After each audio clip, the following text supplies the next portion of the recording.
शहरातील माता रमाबाई आंबेडकर नगरामध्ये मागील अनेक दिवसांपासून नळाचं पाणी आणि ड्रेनेजचं पाणी एकत्रित होऊन गोरगरीब नागरिकांच्या घरात घुसतंय। त्यामुळे संपूर्ण रात्र त्यांना जागून काढावी लागत असल्याचं चित्र आहे। काँग्रेस महाराष्ट्र प्रदेशच्या संयोजिका संध्या काळे व शहराध्यक्ष प्रमिला तुपलवंडे यांनी या प्रकरणी त्या भागात जाऊन भेट दिली। महिलांनी त्यांच्यासमोर महापालिका प्रशासनाच्या विरोधात अनेक तक्रारी मांडल्या। आठवड्याला एकदा पाणी येतं, रात्रीच्या 12ला आल्यानं त्याच वेळेस ड्रेनेज आणि नळाचं पाणी पाईपलाईन मधून लिकेज होऊन त्या भागात राहणाऱ्या नागरिकांच्या घरात घुसतं। कमरे एवढं घरात पाणी साचल्यानं अख्खी रात्र जागून काढावी लागते असं चित्र आहे। त्या दुर्गंधीयुक्त पाण्यामुळे बालकांचं आरोग्य धोक्यात आहे। ज्यावेळेस पत्रकारांनी समस्या घेण्यासाठी तिथे गेले असता महिलांनी महापालिकेच्या विरोधात संताप व्यक्त केला। तातडीनं प्रशासनाला सूचना कराव्यात, अन्यथा सर्व महिलांना घेऊन महापालिकेवर मोर्चा काढण्यात येईल असा इशारा संध्या काळे यांनी दिलाय।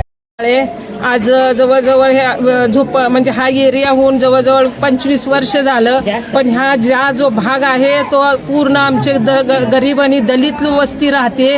त्यांचा आजही ह्याही परिस्थितीला घरामध्ये गटारचं आणि नळाचं पाणी मिळून प्यावं लागतं। मिळून त्याचं डब्यावर जेवण करून बायका खातात। एकांच्या घरात लाईट नाही। झोन नंबर 2ला त्यांनी तक्रार केली तरीही दखल घेतलेली नाही। आता जर आयुक्त मॅडम ह्या इथं नाही आल्या, दखल जर नाही घेतली तर आम्हाला सगळ्या महिलांना रस्त्यावर उतरावं लागेल, तुमच्या महानगरपालिकेमध्ये येऊन ठिय्या आंदोलन करावं लागेल। एवढे ह्या माध्यमातून मी तुम्हाला सांगते। जय भीम। ताज्या बातम्या पाहण्यासाठी प्राईम महाराष्ट्र न्यूज चॅनलला सबस्क्राईब करा।